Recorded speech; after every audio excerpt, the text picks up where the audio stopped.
It's been a minute since we've done a podcast. Yeah, man. But picking up where we left off. For real. Okay, we're recording. So what's going on, guys? My name is Johnny Rodriguez. This is J-Rock Pod. Today, thank you very much, Jay. I keep saying Jay. Dave. We have our other producer, Dave, in the building today. Also a great producer. However, he doesn't talk on the mic, which does irritate me a little bit. It's okay. One day. One day. But with that being said, we got a super special guest. His name is Roy Spencer. We had a podcast. It was called ROIS Investments or ROIS Podcast. Look it up. You'll learn a lot about crypto. There's tutorial videos. We talk about the stock market. Roy's expertise. He knows what's going on with the stocks. And something that's pretty correlated with the stocks is what's going on in the world. You know what I mean? Mm-hmm. So, well, first, you got anything to say? Yeah, I'm walking away from the stock market and crypto in general. Yeah? Yeah, I'm done. Are you done? I'm actually at the point where I've just automated most of it, so now I've got an algorithm to run it all for me. Yeah, bro. When you say that, an algorithm, what is, because, you know, people have Twitter algorithms, TikTok algorithms. What's the difference between that and, like, your algorithm? Yeah, so an algorithm in my, like, understanding is just something that's based in code that can do things automatically for you. So with the stocks and crypto, there's a lot of points where you'd be trading just based off emotion, and that's always the most painful part and usually what leads to, you know, failure in the market. So I've decided to walk away from that in general, let things play out based off statistics, and then run it from there. So the algorithm takes into account like inclines and declines of the market, and then also looks at macro statistics to figure out a good point for entry and exit. Okay. And so you built this all by yourself? Yeah, I'm currently a master's student at the University of Michigan, and so that's been partially my goal of being there, is to create something like that. That's awesome, bro. And I know you went to Ohio State as well. Yeah, but we don't talk about that anymore. Okay, yeah. But dude, I mean that's awesome. I remember when you first were like talking about making it, and it's cool.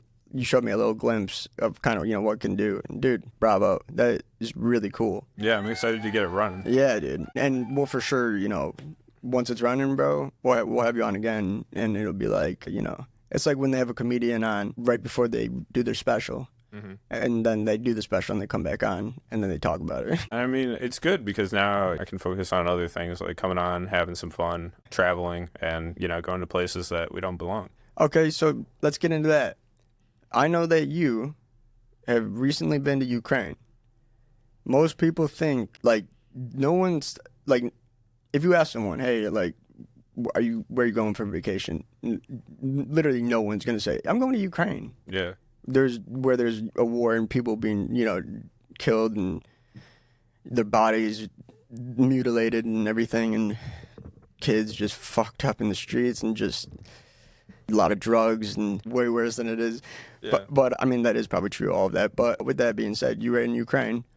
What was that experience like, man?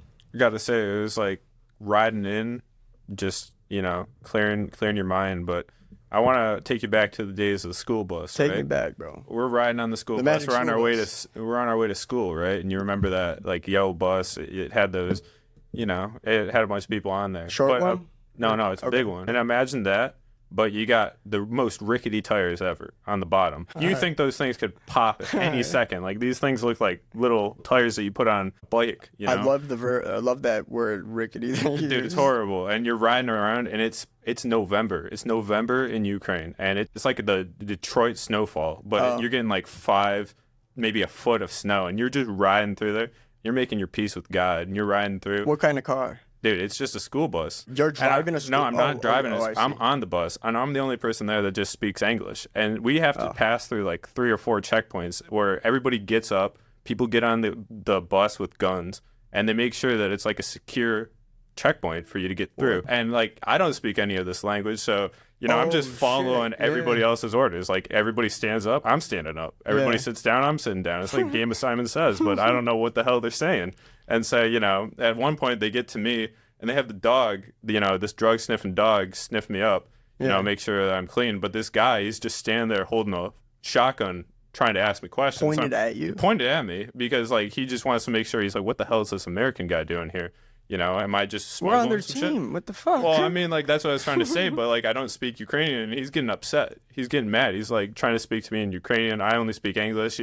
Like, hey, like, I just come in peace. Like, just, you know, I'm good. Fuck that guy. He should have. He Dude, doesn't know English? I mean, it's like some soldiers, bro, and their main goal is to just be on the front lines and, you know, serving their country, and I get that. But also, he should speak English. We got funding, you know, the reason they're still here is because of us. So I show mean, some respect. Maybe, but like, dude, I just thought it was hardcore, like the way like everybody started talking, and I think they were pointing at me because, like, you know, there was somebody on the bus that shouldn't be there, and maybe it was a Russian, maybe it was a Russian, but I don't know. And everybody's squawking, everybody's saying some shit, and this guy just cocks his rifle, his shotgun with one hand. What the fuck? And just everybody gets quiet. What like, is this? So is he doing? Does he do that when he, like, the guy with the dog is standing near you and he had to point it at you? Did he cock it then, or did he cock it when he got on the bus? Well, you cocked it after, like, walking by me, because a lot of, like, the people there are yelling about something. I'm not really sure. I don't speak the language, but, like, I wonder what they're yelling about. They're yelling about something. He's like, that's his way of telling everybody shut the fuck up. That's fucking sick. It was It's like a sick move. Yeah, it's a sick move. But, like, dude, just like the, you know, energy out there, pretty insane. And then getting there, the city was actually beautiful. Kiev. Yeah. Just rolling through. It's like a nice. It's one of the top 5 biggest, like, cities in all of Europe. Oh wow. And so this thing just spans on forever, and they have the most, like, beautiful churches. Like, you see that, like, gold piece that we have over there? That's like what all churches are made out of. Yeah, it looks like that. All of these gold pieces are what, like, the church tops look like. You know, here in Detroit and Michigan. Yeah. You know, we don't have that. Are you talking about like a mosque kind of look? You know what I mean? It's like as if we had, like, the churches here, but, you know, just made in gold. Because, like, you know, back in the day, they were just so about, like, religion. That's a sick move as well. Yeah, and I mean, They're it's doing just so some beautiful. sick moves over there, bro. I mean, like, I get it. I get why people are out here. And one of the questions that came to me is, like, well, there's a war. Why doesn't everybody just get up and move? Yeah. But, like, the hard, like, soul of these people to just say, like, well, my family's been here for, like, 8 generations. I ain't fucking leaving. It's courage. Yeah, and they're talking about that. You know, it just really inspired me to, you know, be there, and this is maybe one of my vacation spots ever now. That's awesome, man. And I mean, let's be honest. There are beautiful women in Ukraine. Was that also what is their opinion on American? I'd say that they're just excited to learn more about, you know, why I was there. Okay. Know? But there was grandmas that were there trying to, like, speak to me. There were, like, other guys that were soldiers. They were trying to figure out, maybe even recruit me a little bit. Dang. Get on the front lines, you know. Dang, you're even be a spy. I mean, dude, the front lines. You might be working in a massage parlor. That's a throwback to an old episode I was talking about. Yeah, but, like, callback for real, man. Like, it's just some crazy shit. And I gotta say, like, there's, you know, here in America, I feel like people just aren't celebrating life. You know, just being alive, like, the way that you could in another country where war is more predominant. Right. Because, like, you know, here we're so gifted to probably never see a war in our lives, and there you're fighting every day. Hopefully, bro. And I feel like once that happens, once war does come to America, I think that it's not going to be like how it is in Ukraine. I think, like, it's going to be like robots are killing us. Yeah. And I know that's happening there with the drones and shit, but I think it's be like, you know, we're gonna see some, like, fucking Terminator shit. I mean, like, dude, it's like that's what's, like, the reason I wouldn't want to go to a war is, like, I wanna have another guy stab me, or I want to have another guy shoot me. I don't want to have, like, some guy in a drone just blast me from, like, 500 miles away. It's like, come on, that's bro. so pussy. Yeah, it's like, get out here and fight me yourself. Like, you can't even take me with your own arms. Dude, that's a great point, man. Does Ukraine have a religion? I'd say, like, they were back in the day. They were, like, more a part of, like, the Eastern Orthodox, you know, sort of Christianity. But right next to them is actually, like, such a hard cut in the religion. Is, like, you go right from there, and then it's Georgia, and then below them is, like, Iran, Afghanistan, you know, Iraq, and those people are more on, like, the Western or Eastern sides of religion, you know. Yeah. So it was, like, part with the Ukraine, like, and being a part of, like, kind of Western religion, like, Christianity. Was that because, like, England or someone came into Ukraine and changed whatever it was they were worshiping before, or was it always kind of like that? It's actually a part of, like, the Rus or the Russian group or Russians that were, you know, predominantly in charge of that area at the time, and they had their own, like, Catholic religion, you know, rivaling the Pope. They had their own Pope back in the day. They're just like the Roman Catholic Pope. That guy's pussy. There was another. They had their own Pope. They had their own Pope, and they just, like, disobeyed. They're just kind of like, we're gonna do whatever we want, and they just ran that area because it was all ice, and nobody's going to go over there and fight them in the ice. So, No, I mean, yeah. like, you know, hey, you guys just, They're in the white, ice. bro. They're the White Walkers. Yeah, it's like, you guys in the white, you know, the ice, just go do whatever you want. Yeah. You know? And, like, we're not going to send a bunch of troops to go kill you because That's never worked for any military ever. yeah, because like the strategy has just been like, okay, well, we're just gonna wait at home where it's like really nice and warm, and you guys just, you know, fight your way through the Siberia and just see if you get here. And by the time you suffered for like 5 or 6 days in the hard snow where you're just battling it out, you know, we're gonna be ready for you. We're gonna be all charged up, and we're gonna come out and kill you. Dude, Siberia is one of the most interesting places in the world, I think. I saw it, I think, maybe 100 to 150 years ago. One of the biggest impacts ever was made in Siberia. And at the time, there was no nukes or anything. So people were like, what the, it was a huge meteor, bro. It literally, like, I forget how much of the Siberian forest this thing decimated, but it was the size of a city. It was insane. Getting back to the religion thing, we have this book here. It's called The Tao Te Ching. Highly recommend it. It's by Lao Tzu. Lao Tzu was a Chinese, you could say, philosopher. People didn't really know if he existed or not. The story is that as he was leaving the Chinese Empire, a guard asked him to write down his most insightful and like wisdom, thought-provoking things. And so he writes this thing called the Tao Te Ching. And I'll just read one little passage because it's a bunch of different, what would you call these things? Proverbs? Yeah, like Psalms. Like Psalms. you find in the Bible or something like that. So here's the first one. The way that can be articulated, described, is not the unchanging way. The name that can be said out loud is not the unchanging name. With your mouth unopened and things left undefined, you stand at the beginning of the universe. Make definitions, and you are the measure of all creation, thus being forever without desire. You look deeply into the transcendent. By constantly harboring desire, your vision is beset by all the things around you. These two enter the world alike, but their names are different. Alike, they are called profound and remote. Profound and remote, and again more so. This is the gate to all mysteries. And the thing, what I've noticed as I've read some of this, is that it's a book that, like, you can't just read it. Like, Ryan Holiday, the author of The Daily Stoic, and Ego is the Enemy, and Stillness, like, great books. His mentor is Robert Greene, 48 Laws of Power. We've talked about that on here.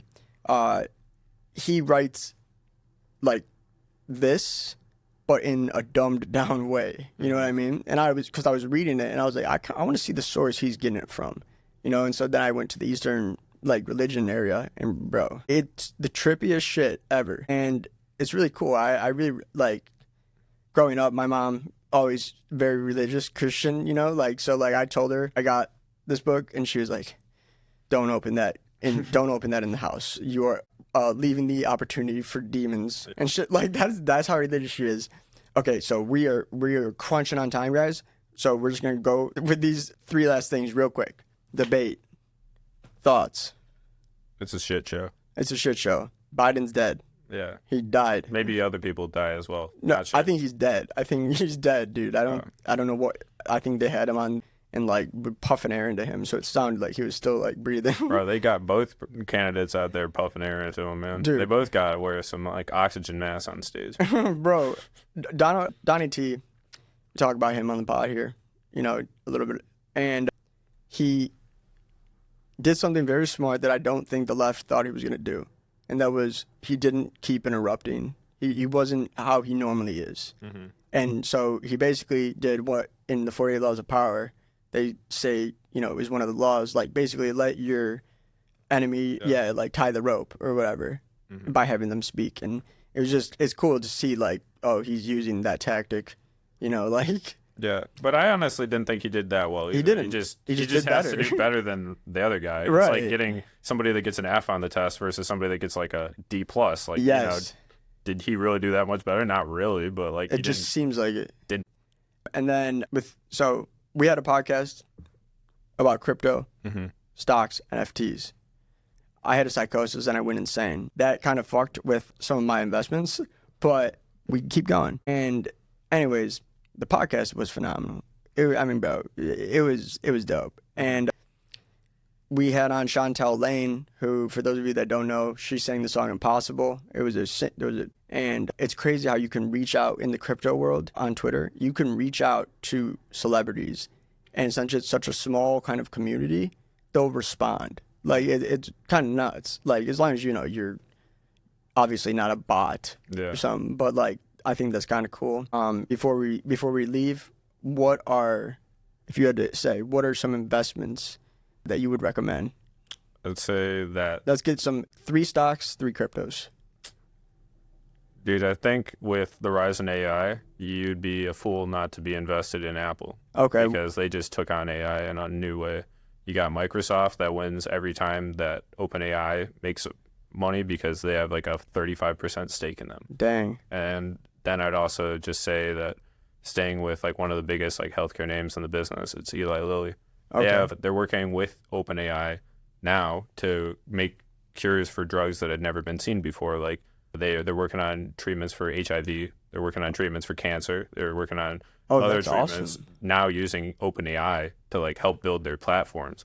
And so like we're about to see like technology revelations in the healthcare space that we never even thought were possible because some of these diseases have never been cured before. And, like COVID. Yeah, like COVID, that's one of them.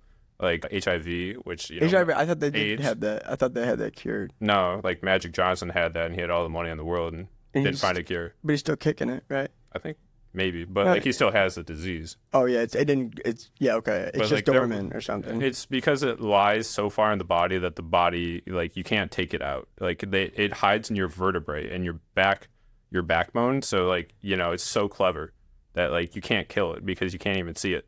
What the fuck? So they're now using like new medicine advancements like in gene therapy to try to like beat that. And this stock has gone up some like 1,000% in 5 years. It's probably on pace to like go up another 1,000% if they get that. What did it? What was like? What is they it? have one of like the fastest like fat burn. They have like the quickest like fat burning drug that's been released to the public. Ozempic. Okay. Yeah, and like that's been a massive hit. Okay. Like they have all these different like dude, they're a monopoly. Like there's no competing with them. They have all the technology. Eli Lilly? Yeah, Eli Lilly. Then they have all like the money in the world. Okay. Captivated around that. So I'd say you can't get away from those. If you just put money into those and forgot about it, you'd probably be a wealthy man one day. Okay, so Apple, Eli Lilly, and Microsoft, ChatGPT, and cryptos. Yeah, I'd say got to roll with the strong ones off the bat. So Bitcoin, that's an easy one. Solana with the pending ETF, and then Brett, which is like Coinbase's new coin. Which Coinbase accounts for. It's a Crow. It's a Crow token, like a CRO token. It was made with. It was an L2. No, but it was made like how Solana has. What is their layer token? Like Jupiter or something like that. Yeah, that's. It's on the Solana. Oh, I'm thinking of Crypto.com. My bad. Yeah, but like this is an L2 on the Base network, which is a new network as of about a year ago.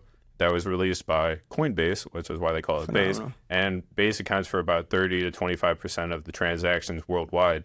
Wow. And so like they have a massive audience. And if crypto prices continue to like roll on up, then we're going to see massive adoption. It's already the number. Base. It was like Solana did. I mean, they rolled from earlier on this year, like they were like market cap of like 3,000. Now they're market cap 50.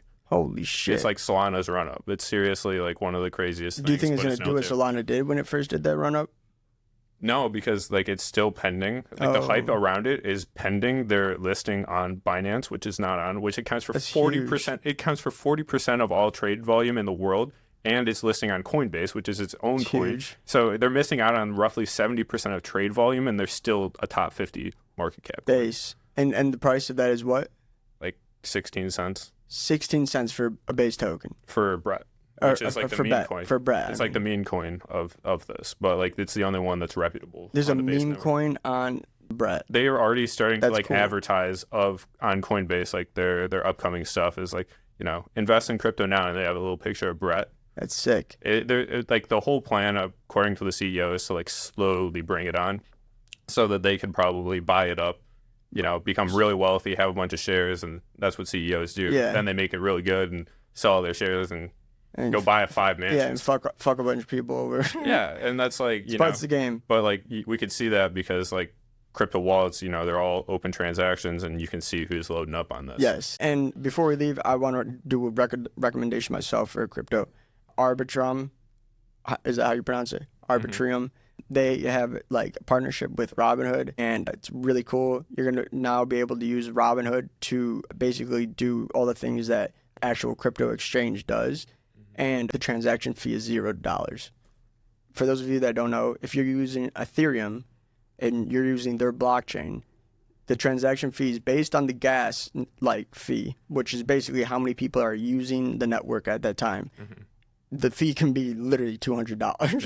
Yeah, that's for dinosaurs. And that it is for dinosaurs, and that's why. But Arbitrum is like helping. Yeah, that would be crypto I would highly recommend, just because they have some serious partnerships now too. Like once you start seeing the serious partnerships and like a crypto company working together with an actual stock company like Robinhood, it's a good sign. That's where the value comes from. The value comes from the investments from outside companies, outside business, and then also like the L2s that they have that are, you know, have ecosystems of people using their like products every day and have like fees and transactions that come off of. That's where like the value comes from. When a lot of people say that crypto doesn't have any value, that's what I think of. And then I say, well, all these users, I guess, mean nothing to you. Right. The people give it value. The people give it value, just like the, you know, United States dollar. Yeah, and also, like, gold is old. No, that's not a saying. But it's on the rise as well. It is on the rise. But my question is this. Like, what do you think the gold standard, like, in terms of for the U.S. dollar? Like, do you think that will always be it? Or do you think it will ever change to something else? Maybe a digital thing? You never know. And I think just like the last thing we should probably end on is just be diverse. Because you never know. We have something like $34 trillion in debt one day. Yeah. That means that we have to pay somebody, and if we don't have any money to pay them with, are we ever gonna pay them? I don't know. We just keep stacking up the debt. And so it's like at one day, you know, if I every day was like, yo, Johnny, can I get $100? I'll pay you back. And then you pay me all this $100, and at the end of the year, it's like I owe you $3,000. You're gonna be like, yo, Roy, are you gonna pay me back? I'm like, yo, dude, just we'll add some interest. Like, dude, I'll pay you like $4,000 at the end of next year. Then you're like, oh, I see what you're saying. And yeah, then just you keep just getting like, fucked. Yeah, and then you're gonna be like, one day you're gonna be like, dude, come on, like you owe me like $10,000 now. Like, are you gonna pay me? And if not, like, dude, I don't care about you anymore. Like, you're bankrupt to me. And so like that's how maybe some of the other world starts to see it, like China or Russia or something like that. Dude, that's what I was thinking too. Like, if they just stop. Well, I mean, we're already cutting them off. You know, our number one trade partner in a year has come from China to Mexico. Oh, wow. Well, shout out to Mexicans. We love the lads over here. Yeah. But with that being said, guys, thank you for listening to J-Rob Pod. Roy, you're an amazing guest as always. Thanks for having me. Dear friend. Thank you, Dave, for, you know, letting us go over a little bit. Appreciate you. And Roy's Investments, check it out. There will be a link. And have a great day, guys. See ya.